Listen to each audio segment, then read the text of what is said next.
Well, what an absolute pleasure to welcome you all here to the Royal Botanic Garden, Edinburgh. And it's a very appropriate venue for discussing diversity and distribution of plants, because of course the Royal Botanic Garden, Edinburgh, for more than 350 years have been studying plant biodiversity, what diversity exists, and where it occurs. So I'm Pete Hollingsworth, and I'm welcoming you in a dual role, firstly as host, as Director of Science and Deputy Keeper here at the Royal Botanic Garden, Edinburgh, but also as a trustee of the wonderful Botanical Society of Britain and Ireland.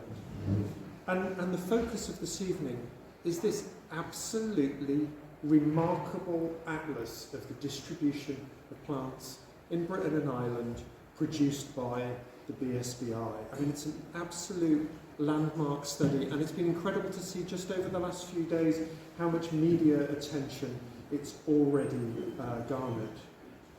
Now, I'm going to keep this brief welcome very short, but I really just want to stress time and time again my admiration for the work of the BSBI and the accomplishment and the power of this absolute model of citizen science, the energy, the expertise that's been harnessed in this network of experts.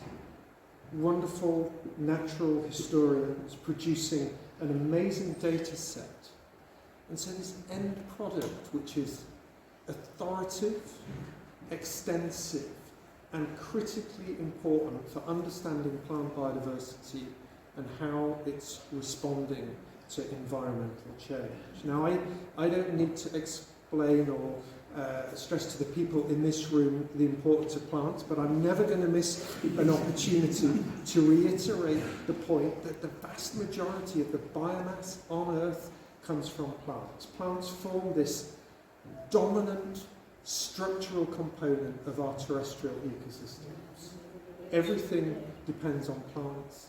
Understanding plants is critically important, and that's why this landmark study is so important. And it's just wonderful to be here for its launch in Scotland and to celebrate these achievements.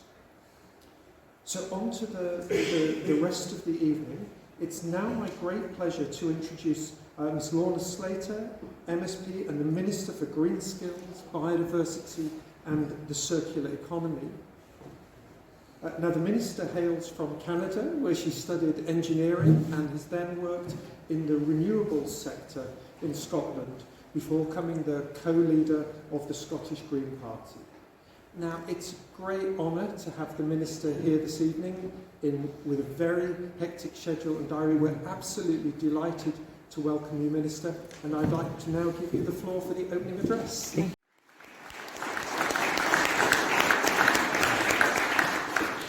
Thank you so much, everyone. I'm so delighted to be here.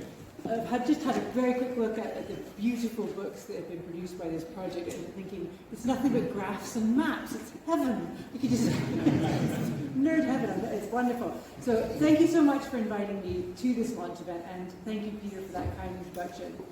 The Plant Atlas 2020 represents the remarkable achievement of thousands of dedicated volunteers over 2 decades. The data gathered provides an invaluable resource, not just for policymakers like myself, but all bodies with a hand in nature conservation. Let me take this moment to thank you and all the volunteers who aren't here tonight sincerely for your contribution. Data gathering and analysis can be expensive. In Scotland, we rely heavily on citizen scientists for much of our data. Citizen science gives us access to larger data sets than could be funded otherwise. It also emphasizes that nature is owned by citizens. It isn't the sole purview of academics and politicians. We will continue to rely on citizen science for our species data. My old dad, who is in his 80s now, would probably never use the term citizen scientist to describe himself. But throughout my entire life, he has led and coordinated and participated in breeding bird surveys in Alberta, Canada, where he lives. And that data, much like the data you've collected, becomes part of the story that we tell about our natural environment and about how humans have impacted on it. And for myself, I think that obviously, other than raising his children and supporting his family, I think that's probably my father's greatest legacy. Him and his fellow volunteers who did that work season after season in all weathers, as I'm sure many of you have experienced, because they knew how important it was to understand what was happening in our natural environment year on year as those things change. And I don't need to tell any of you the kind of catastrophic decline in nature that we have seen over the last 60 years, and particularly concerning to me over the last 30 years, while we've been trying to protect it. I think the Nature Scout report said 24% loss over the last 30 years, while we've been trying to protect it. It's absolutely clear to me that what we have been doing isn't enough. Not remotely enough. 24% loss isn't tiny. It's not tiny. That's devastating. That's heartbreaking. And I know we all grew up with the stories of nothing but loss. Every newspaper article, every year, another ecosystem damage, another species at risk of extinction or actually extinct, something else lost to humanity and to our planet that cannot be recovered, that cannot be put back. And this is where we stop that. This kind of work helps us create those evidence policies that allow us to stop that. And it is the Scottish Government's policy to stop that decline of nature by 2030 and substantially restore nature in Scotland by 2045. We're going to change that story from one of loss, of one of decline, of damage, to one of abundance, of growth, the good kind of growth, of people living alongside nature instead of just extracting from it. So this work that you have done, this foundation that creates, will allow us and continue to allow us to do it, and allow you, the citizens of Scotland, to hold us in government to account. Are our policies working? Are they achieving what they are intended to achieve? Have we got the right policies in the right place? And I look forward to all of you holding us to account while we do that. Just make sure I haven't done anything else, but the work that we're recognizing tonight will underpin the future of red lists of threatened species and help us understand how effective environmental and conservation policy can meet these threats in the future. All of us working together really will make the difference here, changing that story from one of loss to nature restoration.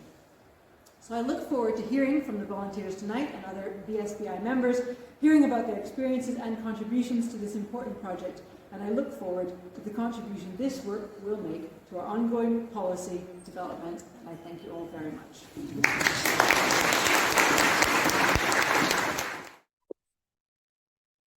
Hi everybody, my name's Kevin Walker. I'm the Head of Science at the Botanical Society of Britain and Ireland, and over the last 20 years I've been working very closely with colleagues from the BSBI and also the UK Centre for Ecology and Hydrology on the project. And my role today is to just give you a little bit of background about the project, just describe some of the outputs that we're launching, and also just present some of the main findings from the project for Britain. So the main aim of Plant Atlas 2020 was very simple, to map the distribution of all flowering plants and ferns found growing in the wild in Britain and Ireland, and that also includes the Channel Islands and the Isle of Man.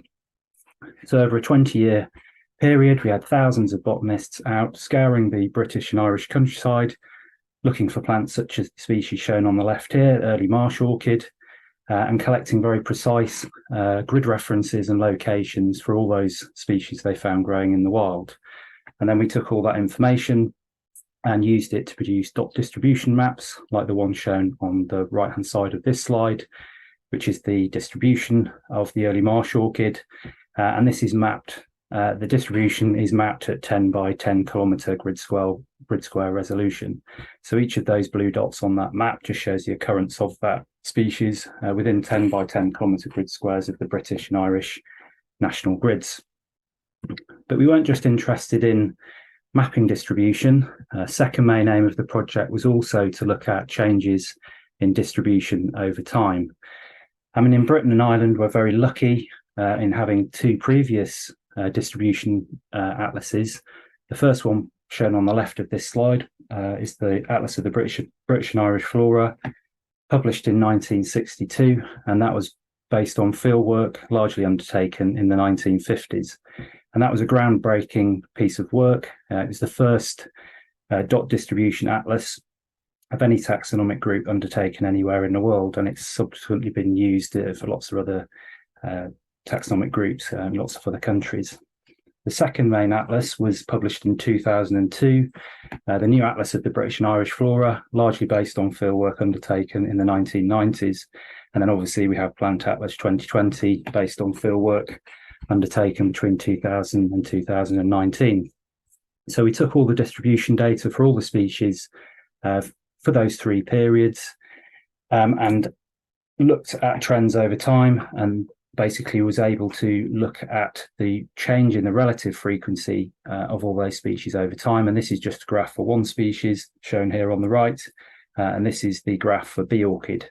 So the graph just shows the change in its frequency at the 10-kilometre grid square since the 1950s. And you can see that there's been a gradual increase in its relative frequency over that time.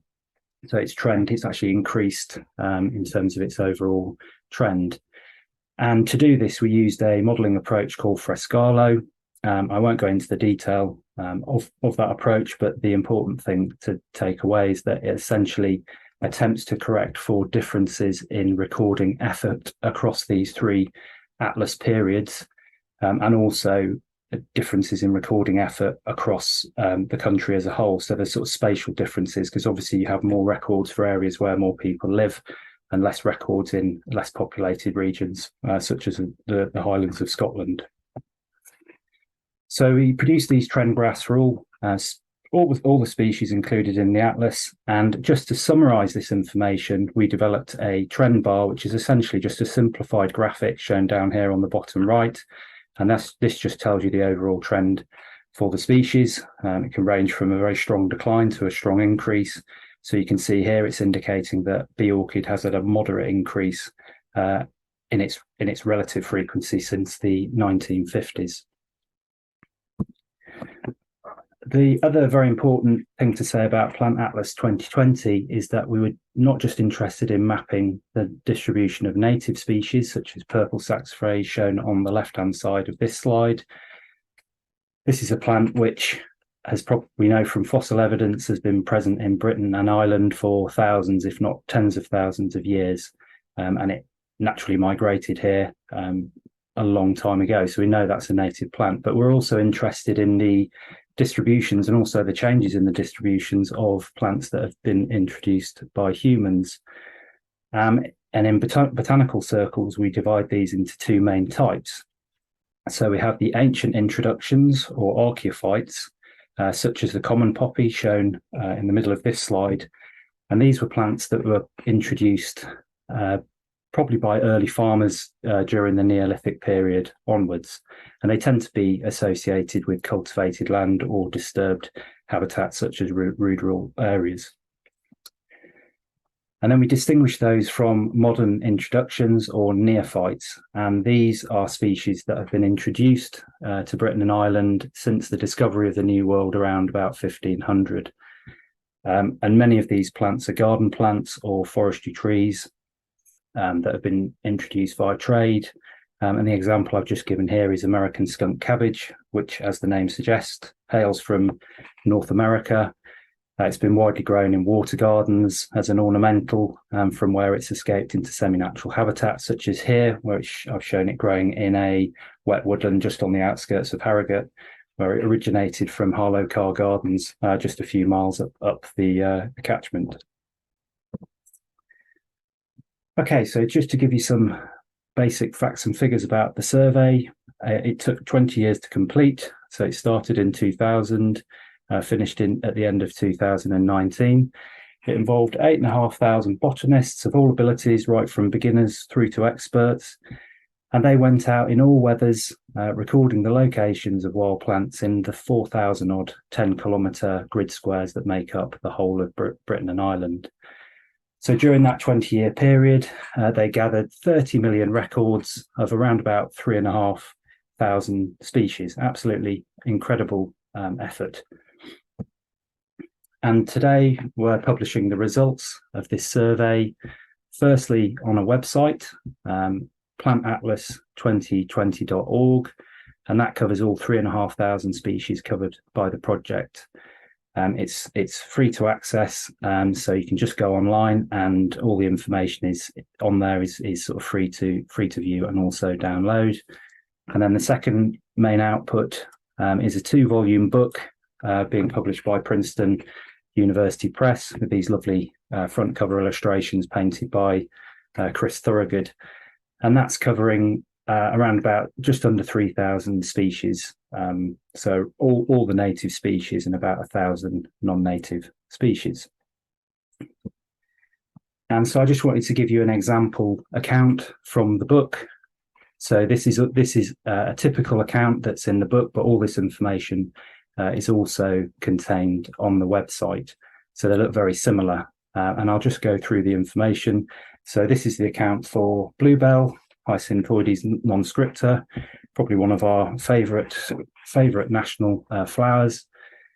And so the main part of the caption is the species account here. So we have the name, this little indication here, the N shows that it's a native species, and the caption gives information on its habitats, its ecology, trends, and also biogeography.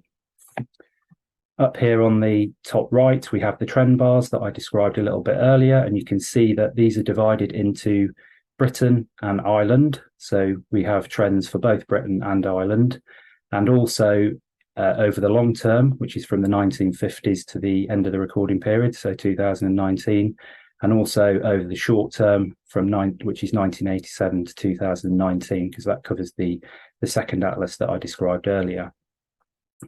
Okay. So we also obviously have the distribution map. So this is the 10-kilometre square distribution map for bluebell, and the blue dots are the native range. So you can see it occurs as a native plant across the whole of Britain and Ireland. And then you can also see these little red dots, and these are just 10-kilometre grid squares where it's been introduced. So you can see down here in the fenlands of East Anglia that it's actually absent as a native plant, but it has been introduced to quite a few squares. So that's the distribution map. Down here, we also have key references where you can go and look for more information about the species. And then we have 2 interesting little graphics at the bottom here. This one here is the phenology. It's just showing the leafing and the flowering months across the year. And then we will have this little graph here, which basically shows the distribution of records that we receive for bluebell during the Plant Atlas project. So you can see there's a distinct peak here in April and May, when obviously bluebell is at the sort of peak of its flowering. And then this graphic here just shows the altitudinal distribution of bluebell. So the y-axis is the altitudinal range of the species, going from 0 up to 1,200 meters altitude. And then the x-axis is the northing. So this end, the left-hand end, we have the south coast of Britain, and at the top end we have Orkney and Shetland. This is the Scottish Highlands up here, so you can see very high ground here, and then North Wales there. And then the dots represent the altitudinal range against the altitude against that latitude. So you can see that bluebell is obviously most abundant in the sort of lowland regions under 400 meters, and its distribution starts to peter out as further north you go. It's also worth mentioning that on the website we have a gallery of photos for most species, which can also be downloaded. Okay, and then the third main output that we're launching is the summary report for Britain, which I just want to talk about in the rest of this talk. There is a separate report being produced for Ireland, which is being launched at separate launch events in Belfast and Dublin. And both these reports are available to download for free on the plantatlas2020.org website. So I'll just talk a little bit about the main findings for Britain. And possibly the most revealing graphic in that report is this graph here, which is just a bar chart, which is just showing the overall changes in the distribution of species since the 1950s. And it's broken down into the natives, the archaeophytes, and the neophytes. And the blue bar represents the proportion of species that have decreased in range, orange those that have remained stable, and grey those that have increased. So straight away you can see that in terms of the natives, over half of all species have declined since the 1950s, which is quite a very gloomy result from the overall project. The Archaeophytes, a slightly higher proportion, have declined since the 1950s, so 62%. But for the Neophytes, we have the completely opposite picture, with near on 60% of Neophytes having increased in range since the 1950s. So I'll just go on to just talk a little bit more about those main findings. So in terms of the native declines, we have a lot of information about why these species have declined, and it's largely down to the loss of semi-natural habitats, particularly grasslands and heathlands. And I've just put two examples on this slide. So the harebell and heather, and you can see that both have had catastrophic declines since the 1950s. Clearly, one's very common species, but are now much more localized. And this is largely due to habitat destruction, and in particularly the conversion of these semi-natural habitats to other land uses, such as agriculture and forestry. So many species like this have suffered similar declines since the 1950s. The other key factor in their declines has been habitat modification, so not outright loss, but the intensification of management of those habitats. So the use of fertilizers, the drainage of wetlands and overgrazing, which have also reduced their relative frequency since the 1950s. Okay, so now to just move on to the Archaeophytes. And as I said earlier, the majority of these Archaeophytes are associated with disturbed and cultivated land. And we know that their decline has largely occurred due to the intensification of arable cropping since the 1950s. Species such as corn marigold, shown on this slide, have undergone extremely rapid declines from the 1950s and now virtually absent from many regions. They do survive in little refugia on lighter soils where the intensity of management is lower.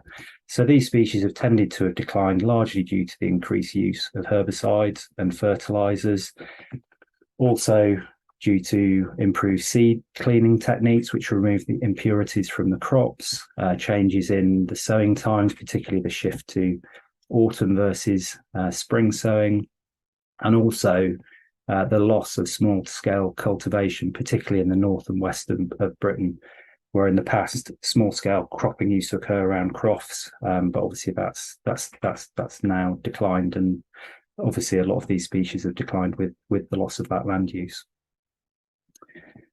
But it's just worth pointing out that some species, such as cornflower, and this graph on the bottom just shows the change in relative frequency of cornflower since the 1950s. So you can see that there was a decline, a bit like the corn marigold decline, but this species has actually increased quite markedly since the mid-1980s and 1990s. And that's largely due to the sowing of arable seed mixtures in public spaces, particularly in urban areas and along roadsides. And this photograph at the bottom is just taken in my local park, and you can see cornflower growing happily with corn cockle and also corn marigold. And this was just a little wildflower plot that had been sown just on the edge of the park. So overall, the distribution of these species has increased quite markedly in recent decades in those sorts of habitats, but they remain extremely uncommon in arable situations. Okay, another one of the most important findings of the Atlas 2020 project has been the extent to which some species have shifted their ranges due to climate change. And some of the most obvious examples are southerly distributed species, more at home in sort of southern Britain or further south in Europe, and particularly the Mediterranean regions. And possibly the best example is the bee orchid, shown on the left of this slide. Beautiful species, quite familiar to many people, particularly because it started to appear in gardens and on urban lawns, where lots of people have sort of stumbled across them. So you can see here there's been a an increase in its relative frequency over time, and that really took off in the 1990s. And so since then, we're seeing a sort of a dramatic increase, and also its range has expanded. So bee orchids historically were very much plants of calcareous grassland in southern Britain, but particularly in the last few decades, their range has expanded outwards into northern Britain, but also into other habitats, so away from calcareous grasslands into sort of more mesotrophic, sort of neutral habitat locations. And we think this is largely due to the increasing winter temperatures, which is meaning that there's far fewer frosts, which in the past would have killed off its wintergreen rosettes. These are rosettes that persist throughout the winter. But in the past, they would have been killed off by frosts in northern Britain. But now, because of the warmer winters and the fewer frosts, these rosettes are surviving, and then the species is going on to flower and then dispersing and colonising new sites. Okay, but at the same time as we've been seeing the colonisation of these more southerly distributed species further north, we've also been seeing the decline of some montane species, particularly high altitude montane species such as the alpine ladyfern. And you can see from this graph that over the last couple of decades, this species is undergoing a sort of steady decline. And we think, again, it's related to the increased temperatures, particularly during the winters, which is reducing the amount of snow cover, which reduces competition for a lot of these species, particularly ones that are associated with snow beds, areas where the snow lies very late in the spring and summer. And also with the warming temperatures, we're getting an increase in the frequency and also intensity of droughts in these upland areas, which is obviously impacting these species, which require very humid conditions. And then finally, I just wanted to touch on the dramatic increase in neophytes since the 1950s. So as I showed on that bar graph before, 58% of neophytes have actually increased in range. And this is largely due to planting of trees and shrubs in the wild, so for ornamental reasons, but also for commercial forestry, and particularly species like Sitka spruce, just shown on the right-hand side of this slide. Sitka spruce is now the most widely planted conifer, with about 50% of all conifers down to this species. Planting of this species increased massively since the 1950s, and we're also seeing it starting to naturally regenerate outside of forestry plantations, as shown here. Just a small sapling, about 500 metres up on the slopes of Skiddaw in the English Lake District. And it's not just been the planting of trees and shrubs, but many neophytes have escaped from gardens, either spreading from watercourses or along roadsides, or because gardeners actually dump garden waste into wild locations, and then those species establish themselves in the wild from there. It's fair to say that the vast majority of these neophytes are benign on the environment when they get into the wild, but a few have become very invasive. And I've just given 3 examples on this slide. So American skunk cabbage, which I showed earlier, here growing again in some wet woodland. New Zealand pygmyweed, an introduction from Australasia, which is a very aggressive invader of the margins of lakes and reservoirs and watercourses. Extremely aggressive species and known to outcompete native species. And then again here, just Sitka spruce, which, as I mentioned, is now naturally regenerating into blanket bogs and heathlands close to plantations. Okay, so the Plant Atlas 2020 project was an absolutely magnificent success. But it was only made possible due to the dedication and expertise of the thousands of botanists who took part, right from beginners through to experts. And it's largely thanks to them that we have this amazing picture of the state of the nation's flora at the start of the 21st century. But not only that, how it's changed since the middle of the 20th century. And it provides an incredibly powerful evidence base for policy conservation and research, and I think it's up to us all now to maximise its use for nature recovery in the decades ahead. Okay, that's all I wanted to say. I've just put up this slide, which just gives all the links to the outputs from the Plant Atlas 2020 project. And also there's my email there, just in case you have any questions. Okay, thank you. So I'd like to follow Kevin's talk with a more in-depth look at the changes in Scotland's flora that the Plant Atlas 2020 project has revealed. And I'll start off with asking the question, what makes Scotland's flora so special? Scotland supports a unique collection of habitats, many of which are nationally and internationally important for conservation. For example, it contains a high proportion of wet heath habitats that's globally restricted to the Atlantic fringe of Europe. Within Britain, Scotland supports 79% of Britain's native flora, and this includes global endemics not found anywhere else in the world, such as the beautiful Scottish primrose.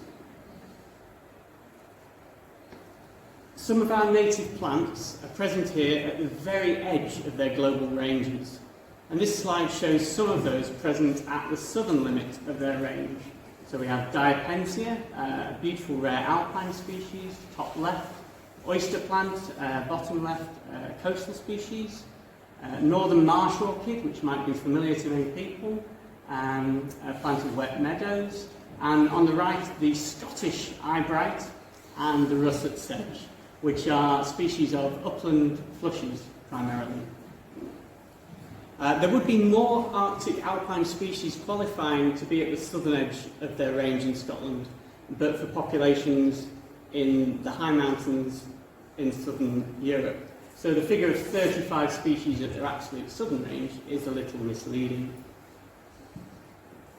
So, as Kevin has described, Plant Atlas 2020 set out to map the distribution of all flowering plants and ferns growing in the wild in Britain and Ireland, and measure changes in their distribution over the last 70 years from the first BSBI Atlas publication.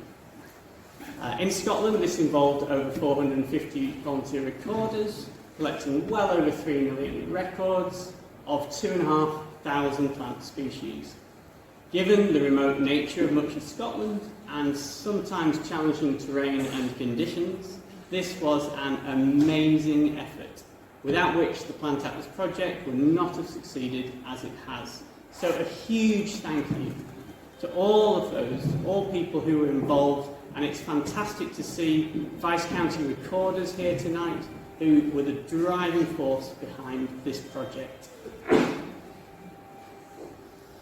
So, here are some of the key findings from Plant Atlas 2020 in Scotland. 47% of native plant species have declined since the 1950s. And for ancient introductions, or archaeophytes, it's even more, it's 66% of species declining, which is the highest proportion of any country covered by the Atlas. It's sobering stuff. In contrast, nearly 2/3 of recent introductions, or neophytes, are on the increase. And the number of introduced species here in Scotland is now approaching the number of native species in our Scottish flora. So this graph shows the smoothed trends for each of these groups in Scotland since the 1950s, with native species in the sort of bluey purple showing a steady decline, the neophytes, the new recent introductions, showing an increase there in brown, and the archaeophytes, or the ancient introductions, decreasing much more significantly there along the green line. We can also break down the Scottish flora by habitat, where species associated with each of the main habitat types in Scotland have been grouped together to allow the overall trend in relative frequency to be identified. So, as you might expect from what I've been saying, the arable species such as corn marigold, here the brown line on the graph, have declined significantly. But for broadleaf woodland in red and linear features such as hedgerows in grey, the trends are much more stable. And this is despite a range of threats to our native woodland, such as increasing grazing pressure. And this perhaps shows that the change in condition of habitats, like our temperate rainforest, aren't always picked up by mapping at 10 kilometres square level, as we've done for Plant Atlas 2020. Coniferous woodland species, there in the green line, have increased in frequency, and this reflects the expansion of commercial forestry since the 1950s.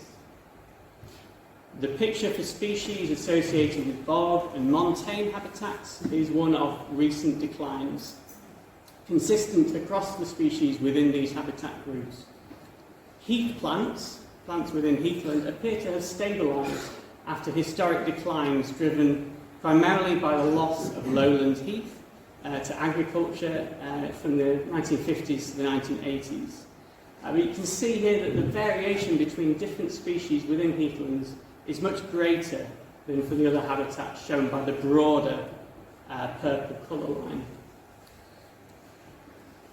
So acid grassland and calcareous grassland plants have also suffered consistent declines. These are the two lower lines on the graph.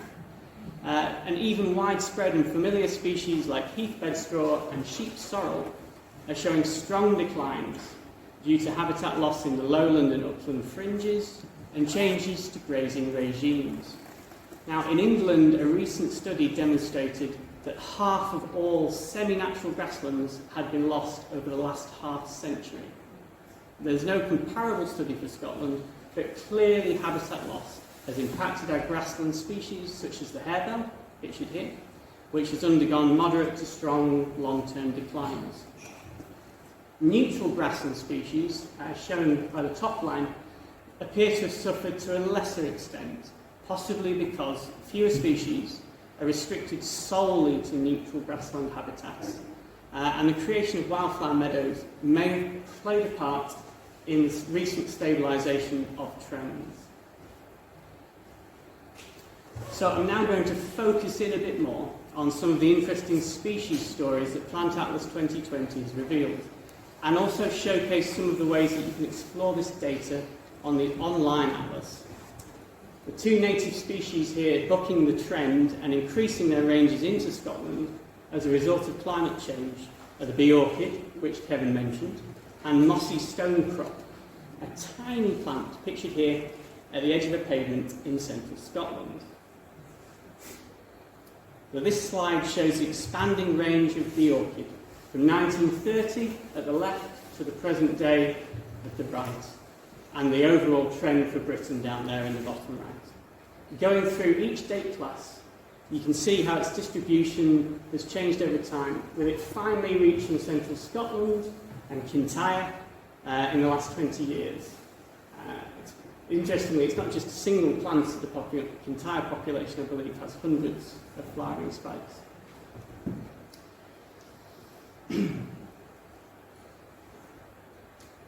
Mossy saxifrage, the same pattern, was restricted to southern and eastern England until 1930, when it appeared in north east Scotland, and it's undergone a dramatic expansion in the last 20 years as a result of milder winter weather, combined with the accidental transport of seeds and plant fragments on shoes and vehicles. And the trend summary on the right shows the strength of the long and short-term increases for this species. Now, another feature of the online atlas is its change mapping, which allows you to show gains and losses for each species over time. Here are two non-native species, the ones that Kevin looked at, which have greatly expanded their range, as shown by the red triangles on the maps. Each red triangle represents a 10 kilometre square gain in that species range. So New Zealand pygmy-weed on the left, an invasive aquatic, has spread rapidly northwards since the 1970s, has even reached Orkney and Shetland in the last 20 years. Sitka spruce has increased in range the most out of all the plant species assessed by Plant Atlas 2020. It's an important commercial forestry tree, and much of these gains are the result of planting to provide timber for the construction industry.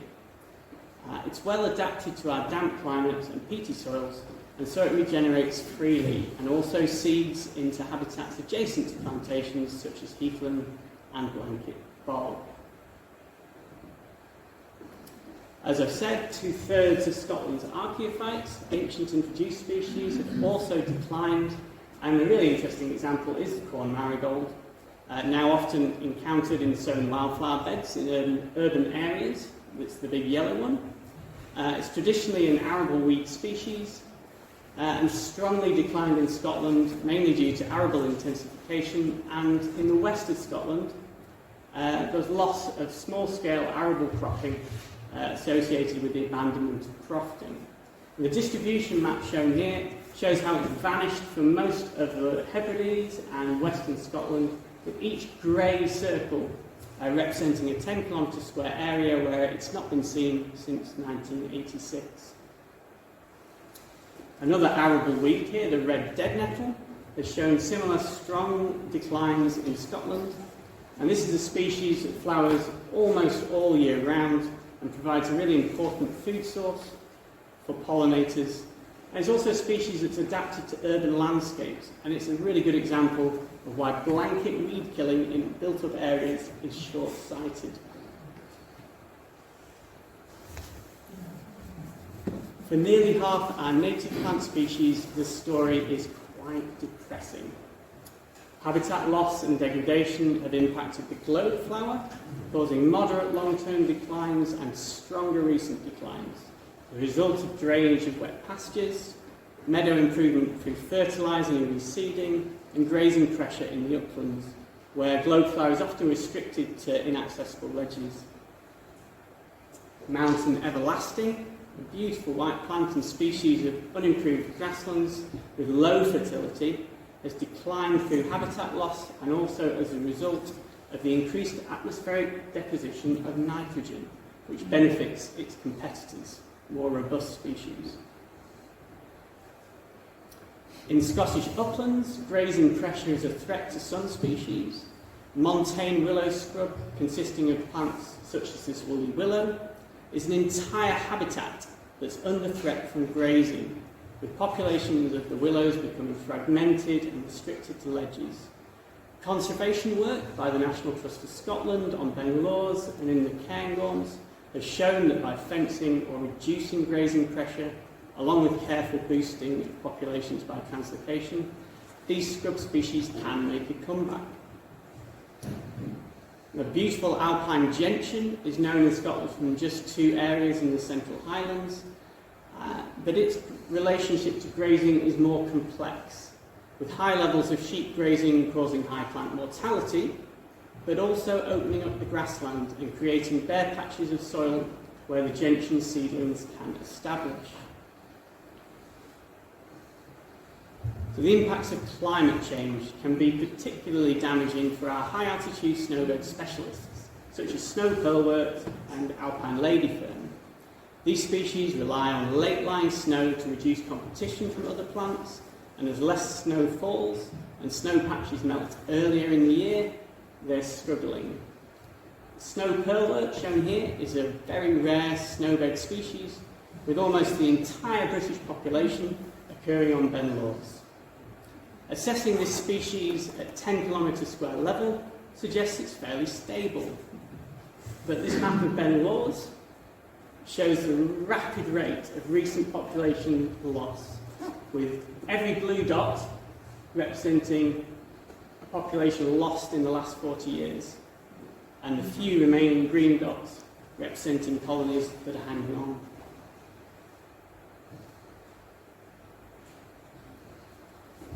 So as well as giving us the data to understand the trends of plants in Scotland, Plant Atlas Project has seen some new additions to Scotland's flora, to Scotland's native flora.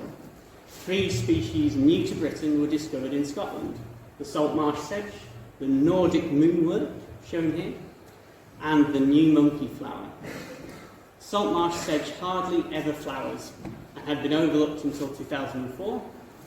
Nordic moonwort was described as a new species by a genetic study in Canada and subsequently found in Glen Shee by a genetic study in 2017.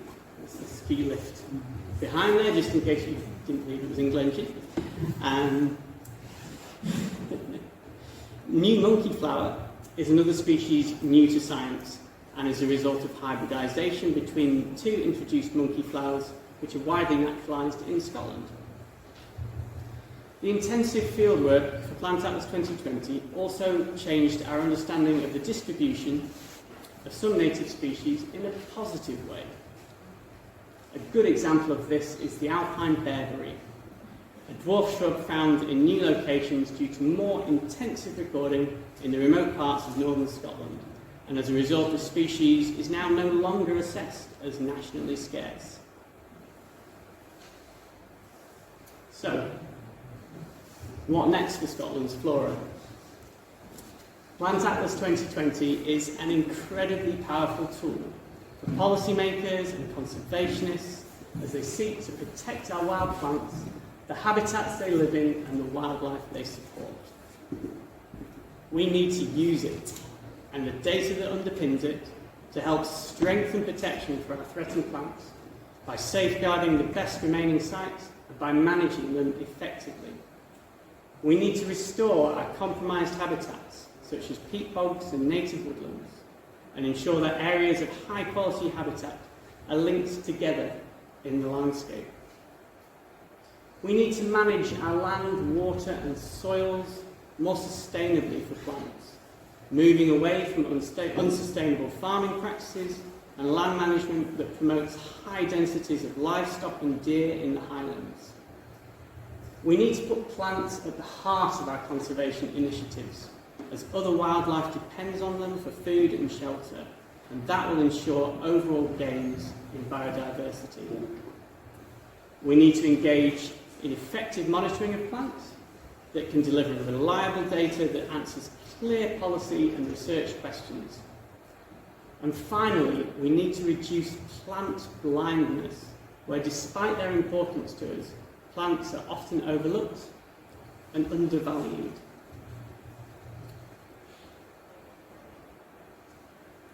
So I'd like to thank all our members and our supporters in Scotland, without whom Plant Atlas 2020 could not have been undertaken, and especially the Vice County Recorder Network that forms the backbone of the BSBI. I'd like to thank RBGE for their fantastic support of BSBI here in Scotland and for hosting us tonight. And I'd like to thank Nature Scot, without whose support we could not carry out this vitally important work for Scotland's flora. Thank you very much.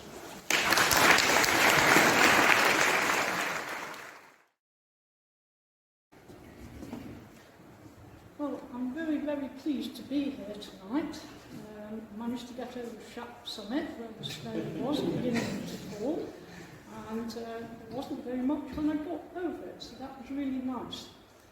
Yesterday, when I was speaking, I got cut off after 2 moments on Zoom, so bad luck. Tonight you get me live and listen to everything I say, but it's not very long. I've been the president from 2019 to 2022, and I was rather hoping that at the end of my presidency I might be able to launch this, but no. We had to wait till 2023, and that was mainly because we wanted to make sure we got it right, and also to see the magnificent volume actually in print, and this is where Princetown University helped. I hope you think it's worth it. This is the first time I've seen it. I suspect it's the first time a lot of you will have seen it tonight. I'm sorry you can't all go home with one. It's quite heavy. But hopefully most of you have ordered one. During my presidency, I didn't get to do the things that you would normally do as a president, which was to go and meet people in the field, and at meetings, indoor meetings, and to get to know a lot more of you than I already do.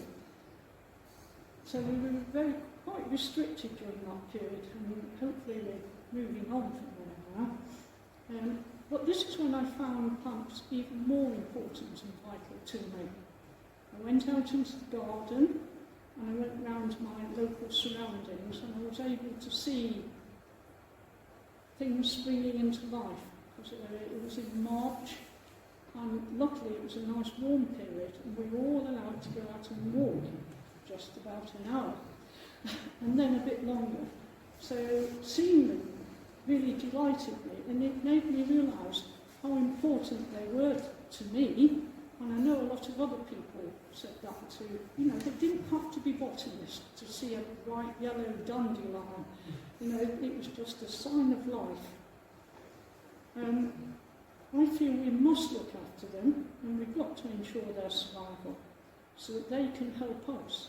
We know that they provide us with medicines, and there are surely unknown things that they provide in the future. As you've already heard, it took 20 years of field work and 3 years to pull together the interpretation, which is another reason why it's not till 2023. But I'm mainly here tonight to really say thank you to all the various groups of people who contributed to this. The county recorders, many of whom are here tonight. I'm delighted to see them.